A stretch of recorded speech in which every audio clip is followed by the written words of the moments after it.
Alrighty, guys, welcome back to the Cottonwood Sports Podcast. This episode is presented to you by Boston Sports Entertainment Network and brought to you by Pins and Aces. Whether you're looking for golf bags, head covers, and apparel, they have all your high-quality golfing needs to look fresh on the greens. Head on over to www.pinsandaces.com and use code word WOOD at checkout to receive 21% off. We got a special guest for you guys tonight. We have Red Sox prospect Alex Bouchard. Alex, thank you very much for taking the time with us tonight. Of course, yeah. Thank you guys for having me. I'm excited to kind of get rolling here. Yeah, absolutely. Just wanted to start. How's the off season been going for you? Off season's been great so far. It's nice to spend time at home, be with family, friends that I haven't seen for almost 9 months, and just kind of train at my local facility, be around guys that played with growing up and whatnot, and it's been good to just kind of rest and relax, take a break from baseball, and kind of just work towards getting better for next season, 2026. What was that transition like? Like you said, you hadn't seen a lot of your loved ones or friends in like 9 months. How was that? Oh my goodness, choking on my own words. Getting used to that. Honestly, it took a few weeks to kind of adjust to a new schedule because, as soon as you report for those early camps, you're kind of super regimented. You got a lot of, you're like on go mode. It seems like all the time you got stuff to do. You're constantly around like your teammates and stuff like that. So it honestly took me probably like 3 weeks to kind of get acclimated to like having downtime, like not being on the schedule, not like seeing your teammates every day and stuff like that. So it was honestly, it was different and it was kind of a tougher transition than I was expecting. But at the end of the day, like I said, it was, really nice to kind of go to sleep in my own bed for the first time in a while, hang out with my dogs, like just all that stuff. Yeah, all the dog time. What was like one of the first things that you did that was like nostalgic to you at home when you got back? Honestly, it was got back home and it was kind of I went to a local cheesesteak spot. I'm from like the suburban Philadelphia region, so finally got a good cheesesteak. I was going to bring this up later. But you probably are an Eagles fan. Oh yeah, huge Birds fan. Yeah. See, I like you a lot. We're gonna have some differences. I'm a New York Giants fan, unfortunately. Really? Okay. Cursed with it. Yeah, I was gonna say. But apologies. I'm a punching bag of the sports fandom world, so I can't really say anything. Yeah, that's funny. So I mean, just getting some nice cuisine in, even like mom's home cooked meals and stuff. That was nice. And then it was like beginning of hunting season too, so it coincided well with getting out there and chasing some deer too, which is nice. Nice. Yeah. In the baseball aspect of the offseason, do the Red Sox organization have you kind of working on anything specific going into it, or is it kind of just an overall training type regimen? There's definitely like specific goals, just with certain like pitch design stuff and like how they want your arsenal to look and whatever. But I'd say the overarching theme kind of with everyone is like just come back, bigger, stronger, throwing harder. Like that's kind of bigger and stronger. I would say is kind of like the overarching theme of stuff. Make sure you're weighing in at, 5 more pounds than you were, 10 more pounds, depending on the player. Specifically for me, like, just getting consistently above like 215, something like that. Sure. And then obviously just that will come with throwing harder and everything like that. But then there's also like some strength goals that we're trying to hit in terms of like force production, acceleration, and all that. So I would say there's definitely like, some intricate details about like which pitches they want you to work on or like velocities and shapes for each of those. But, kind of the overarching theme is just come back bigger, faster, stronger, which is, it sounds cliche, but honestly, like that's kind of what needs to happen, Yeah, I mean, it makes sense. Is there anything that you personally, not outside of Red Sox stuff, baseball wise, are you working on? So my big thing was just like sort of getting repeatable mechanics down again. Obviously, with the surgery and all the time off that you have, I found it like a little bit more of a struggle to kind of get back to what felt normal. So just repatterning and like getting into, good positions on the mound so it can be more consistent, and that will lead to obviously command and velocity and all those things. But so for me, it was really it's just working on lower half stuff, just making sure the pelvis is in a stack position, and then making sure when I'm landing, it's just linear towards the plate, because that gives us, the best shapes and the most consistent command and like pitch shapes and whatnot. The command is kind of the last thing that comes back. Is that? Yes. Yeah. 100%. That was kind of like something that I noticed, was like, I throw a pitch this year and the velocity and all the stuff like came back kind of, obviously it's not like all at once, but you get back to the point where you were at. But, I'd throw a pitch during a game and like, I'd go arm side, and then it was like I would seemingly try to make an adjustment or something, and like something different would happen, and it's like, okay, like the feel, I guess, is like the feel of the release. You're learning a new feel of it. It's just like that was something for me that I didn't really anticipate, because no matter who you talk to, like everyone's kind of journey with the whole surgery stuff is different, and the return to throw. And that was just the thing for me that's coming back last, was just like, the feel and the adjustments and stuff like that. Have you found any like random quirks with your arm that you've noticed since the surgery and such? Random quirks.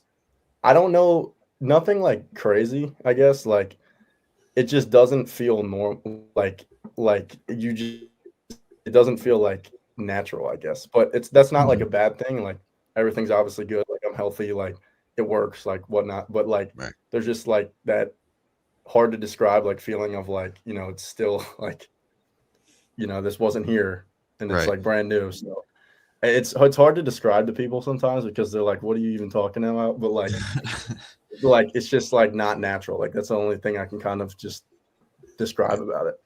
Have you been able to talk to, I know some of your teammates like Mullins and Dobbins and such like that. Have you been able to talk to them about the recovery, their different recovery versus yours and such? Yes. Actually during spring training last year, got to, speak to Dobbins a little bit about it. And he kind of had the same, like he tore it when he was a junior in college, like got drafted with it.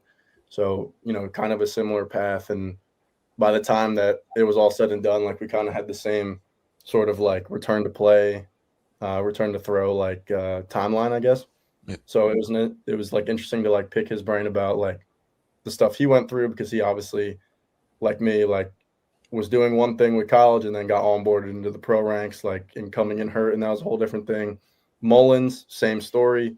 Also talked to him like after the draft, during like some fall camp stuff, and got to hear his perspective on like the velocity, and I talked to him more about like the intricacies of stuff, so like velocity, command, like all that stuff, and it was just reassuring to kind of like understand that like he was going through it as well.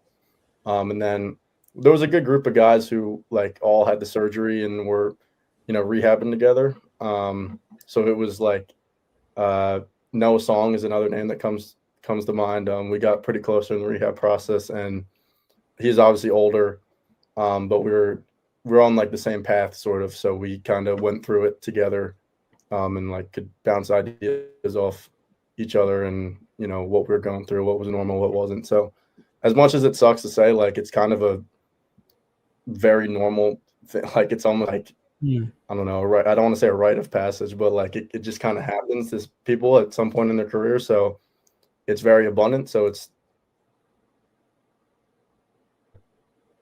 find people to talk to about and relate to. Yeah, a lot of guys that make it as far as you have now kind of have the chip on their shoulder. Would you say that the injury is kind of that your chip that you've got right now, or is it some other motivating factor that's kind of getting you through the grind of moving up in baseball? I mean, there's a lot, I would say. I kind of had like an interesting like recruiting process in college, interesting journey to like get in this position. And then, the injury is just more like adversary toward that. So I'd definitely say like, TJ being like a day 3, draft pick, kind of like that all ties in together with like, knowing that, if I was healthy, like I feel like I still have a lot to prove and like could have whatever. But Sure. I think a lot of it too is like just starting from, because I played Division 3 for my freshman year, didn't pitch, was like a shortstop recruited, and then like switched positions, ended up going to Lehigh, so D1, but still like a mid-major school. So like I would say I was kind of just like, I've always had this like sort of chip on my shoulder in the last, I don't know, 4 years since I graduated high school about baseball. So I'd say there's a lot of like, kind of the underdog mentality that I would like to think I have when I'm, like you said, going through the grind of the season and whatnot. Yeah, you've definitely had an interesting story reading up on you and such, going from D3 to D1. I mean, that's a huge jump. Mhm. And I didn't realize that you switched positions. That's really interesting. Did you pitch at all D3?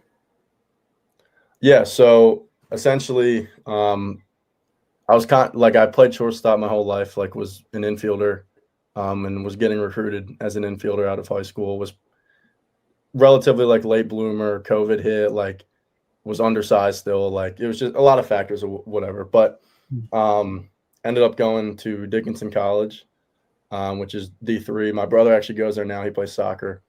And that's in like Harrisburg, Pennsylvania, for those who aren't familiar. And it's a really good conference. And when I got there, I'd put on size. There was a lot of, I had gained like 35 pounds in between that summer from graduating high school to getting on campus in the fall. And that was like a big goal of mine, was to kind of, physically like not be overpowered, I guess. And that coincided with like some, innings and outings during summer ball, quite simply because, my coach knew I could go in there and like just put it over the plate.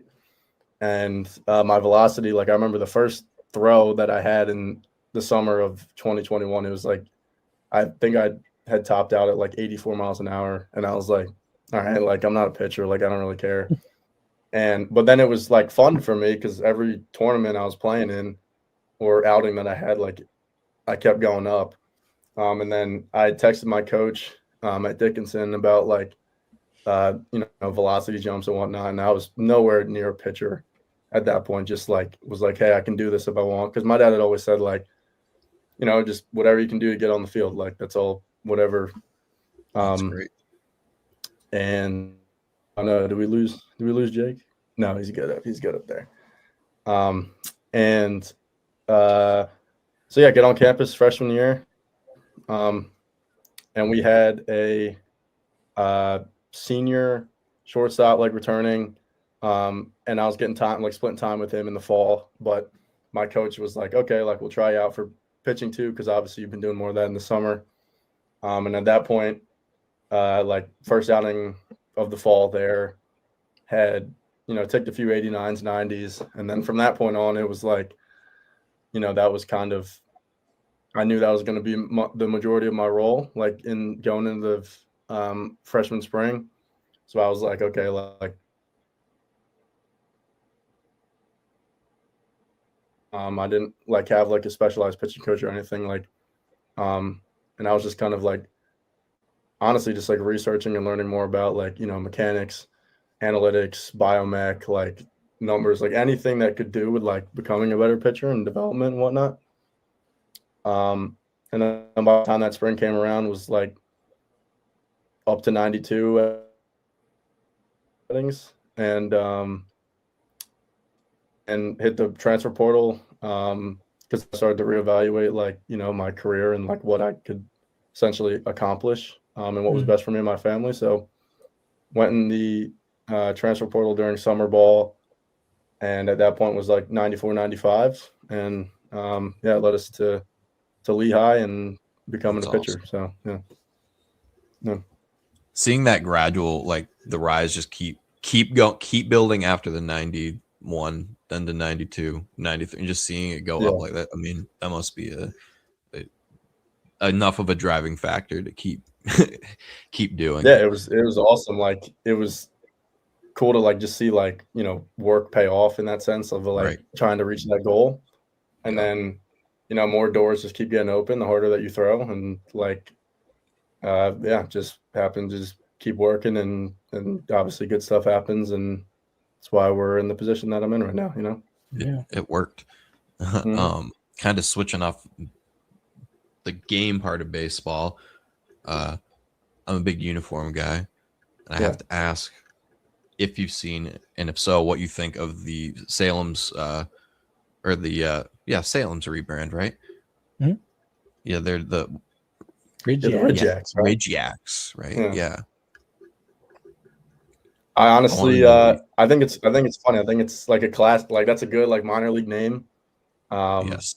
Was not like expecting that. I remember like some of my buddies we were texting after, like never could have guessed that in a million years. Like did not think that's where they were. It's like you made that up. Yeah, but like it's funny. Like I think that's good for minor league baseball. Like it's good for the fans. So, you know, the concept logo looks cool. So yeah, we'll see how it goes. Yeah. My immediate thought, I didn't love it, and that was just because it was just the instant you're losing the Red Sox. It was just like that cool thing that single A was also the Red Sox, but from after seeing it, looking at it more, hearing people from the area talking about it, just seeing how it kind of really matches the vibe of there. That's something I love in logos and brand identities for teams. So it's really won me over. It's cool. My only issue with it is, what the hell's a Ridge-Yak? So you got to be you got to be creative in the minor leagues. It's like I guess it's like just a made up thing. I don't know, but it's it's pretty funny. I agree with you. Like I like how I like when minor league teams like have like the big league club name, because I think it's just cool. But you know, obviously, like you said, after seeing how people are reacting to it and like what minor league baseball, you know, it's for the fans and stuff like that. So I think it's positive. Yeah. One of my questions that I wanted to ask you was kind of how did the Red Sox come in contact with you scout wise, and was there any other teams that were also interested? Yeah. So the draft process was it was fun and it was interesting because it was almost like two parts of it. Like it was like the pre-injury and post-injury like kind of stuff. So there were a bunch of teams that were interested. I forget like the number, but it was a very solid amount, especially started hearing like after my sophomore year going into the draft year of junior year, obviously, and had known that was what I was, you know, what I wanted to do, and like was to get drafted. And that was the goal that I'd set for myself personally. And then to kind of have a good sophomore year, had a good like summer in terms of like, you know, velocity and stuff and all the, you know, the things that they need to see at the next level. Was hearing like great things going into my junior winter. And it was, there was a very, very solid amount of interest. Had started working with a draft advisor at that point. And I didn't hear from the Red Sox actually until relatively later in the process. So this was, I ended up making 2 starts my junior year before I got hurt. And in my final one, I touched 98. And there was like a bunch of like TrackMan data and stuff like that, obviously from all the college games. And some of that had started circulating. And then I heard from a scout who no longer like he has another job now. But he had reached out about you know, just like felt like he had some questions, like, and he contacted me and we just had like a few discussions. And this was like March, maybe we'll say March of 2024. And then throughout the process, like they were just kind of the ones who were, you know, one of the ones that we knew were like super interested, and like that was a definite possibility. Because I'd say the number of teams probably cut in half after I got hurt, but they were still very persistent, along with a few other teams. But I think we like really started to know that like it was probably going to be Boston. When they had me up at Fenway like before the draft for a workout, and like obviously I was hurt, like I couldn't even do anything. Because pitchers are throwing bullpens, the guys are hitting on the field, and like I figured it was probably a good thing that they still invited me to be there, because it was just like a network thing almost. But that was kind of the moment right there that it was like, okay, like this is probably gonna be the team. And then it ended up working out, so it's very positive. What I will say, you can say a lot of things about the Red Sox front office right now, but what I will say is when they find pitching, specifically relieving, that they have a lot of belief in, they go hard for these guys. That's what I feel like. It's awesome to see that kind of example. It's like they see your promise. They see the rising. Like you said you touching 98 is like that could just be the working still. Like you said, it's the hard work that is paying off. It's really cool. Yeah, it was. And it's not like you said, the pitching has become like so prominent in the organization in the last like 2 years, especially with the rise of guys like Tolle and Early. So seeing kind of what they're trying to instill in us, like succeeding, like it's very positive, and like it's nice to look forward to. Yeah, those guys are good. They're doing good things, man. Going back to what you were saying, Jake, like the Red Sox farm system is very good right now, and it's very strong. It's very good. That's the only word you can put for it. It must be proud, like it must feel good going like into that, being a part of that.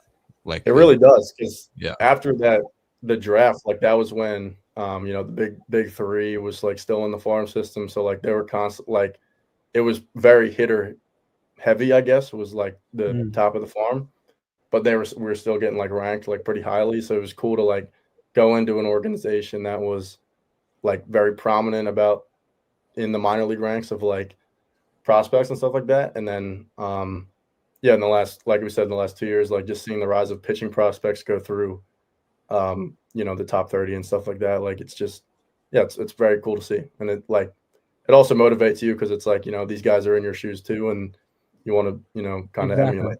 So, 100%. I mean, it gives you the confidence to be like, I know these guys, I played with them. So it gives me the confidence to be like, I can make it to the next step. Yeah, 100%. I'd like to ask this to all the guys in the system that we've talked to, but maybe giving people who are just hearing you for the first time, like one word to describe kind of what you bring when you're playing.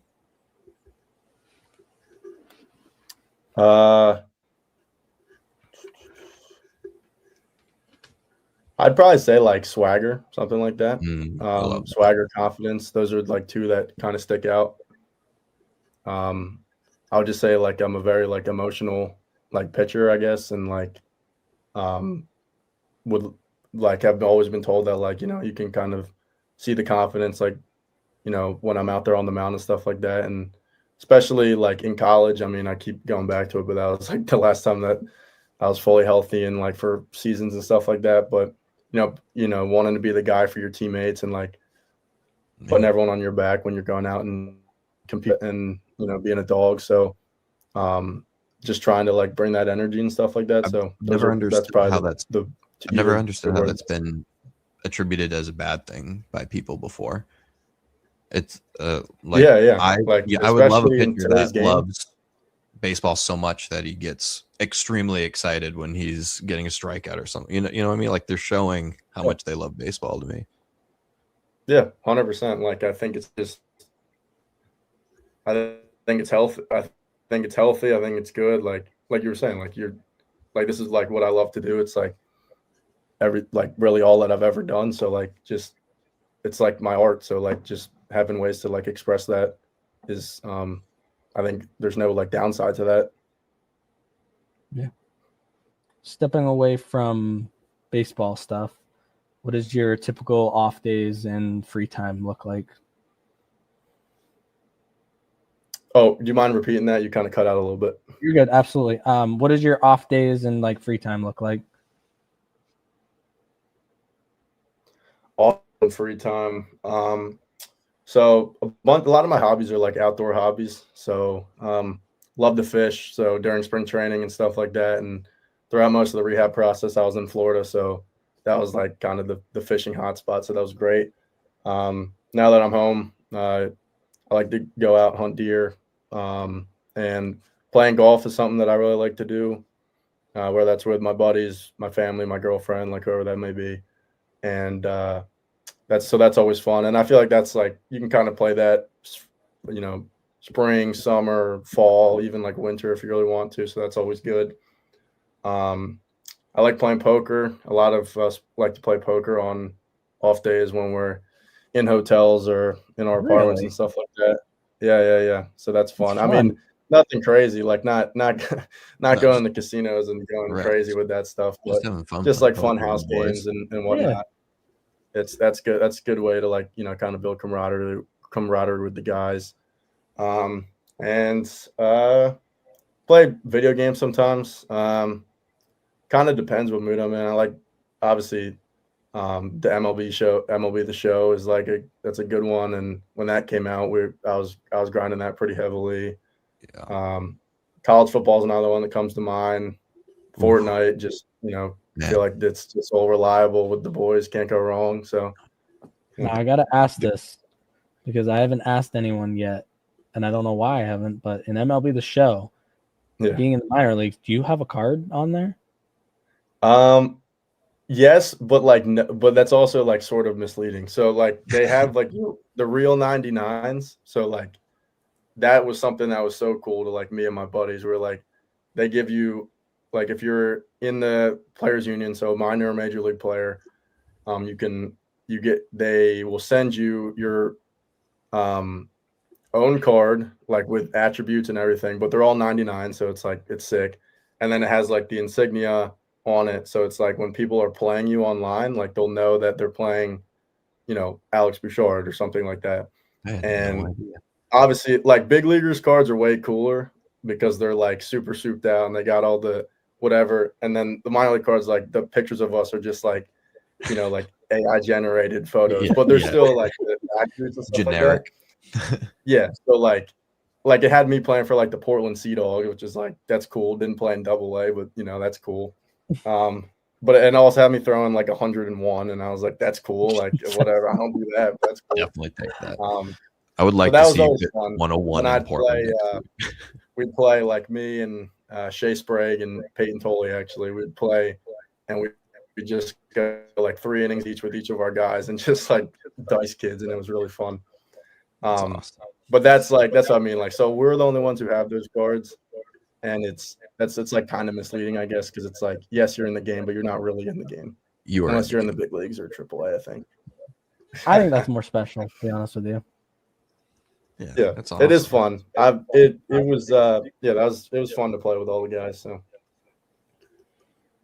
it's cool. Back home, you said like to get local food. What does that look like for you? So I love getting cheesesteaks. I don't trust anywhere that's not around here to make cheesesteaks. So been hitting a good amount of those since I've been home. Yeah, I went to a new one the other day down in Philly called Skinny Joey's, and that might be my new number one. Okay. Steve's Princess Steaks is up there, and Del Sandro's is in the Northeast. That's a good one too.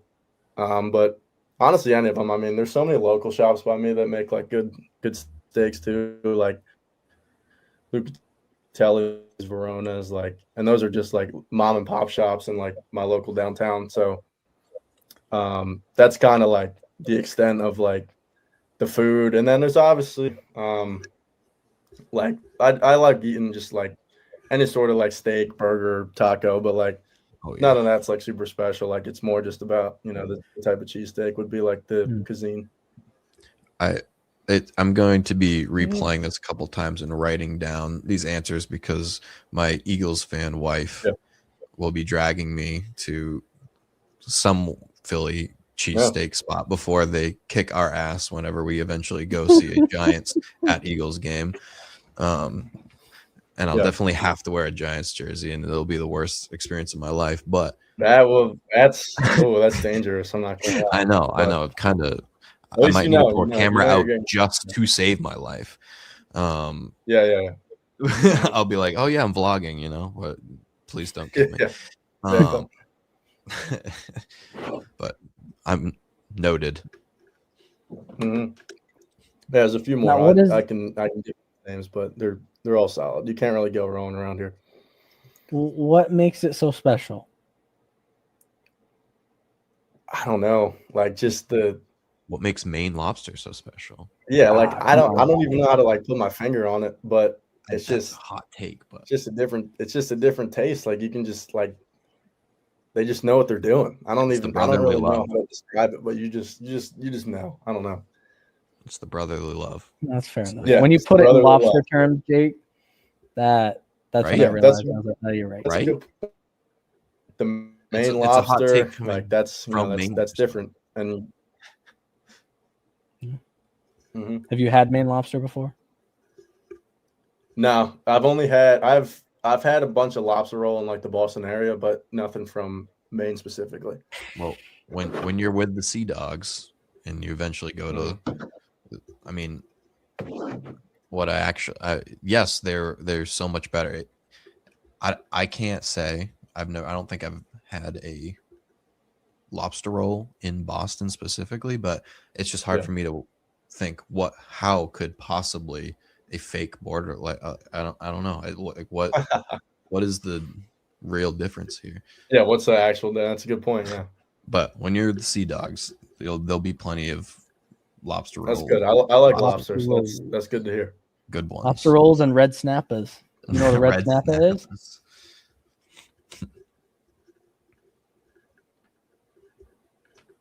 You know what a red hot dog is? What was that you cut out? What'd you say? Red snappa. You know what that is? Well, I know what red snapper the fish is. I don't know. I don't think that's what we're talking about. Worse. What we're talking is worse. It's a hot dog, red hot dog. But I say worse, but it's actually way better. Red hot dogs are the best. But